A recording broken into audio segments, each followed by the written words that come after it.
आजकालच्या मुलांना कुठल्याही पद्धतीचं आध्यात्मिक आपण ज्ञान दिलं, की ते तिथून निघून जातात किंवा त्या गोष्टीला टाळतात.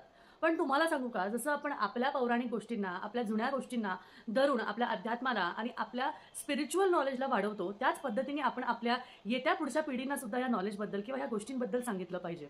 आता ज्योतिषशास्त्रानुसार असं म्हणतात, की आपल्या कुंडलीतील केतू जर का बलवान करायचा असेल, केतू म्हणजे काय आहे? केतू म्हणजे डिटॅचमेंट.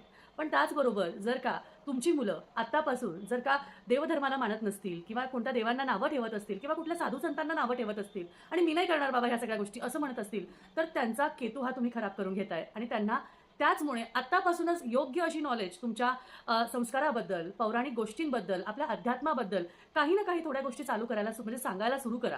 कारण जर का ही गोष्ट डिटॅच होत आली, त्यांच्याशी ह्या गोष्टी जर का डिटॅच झाल्या, तर पुढच्या पिढींना याचा त्रास होऊ शकणार आहे.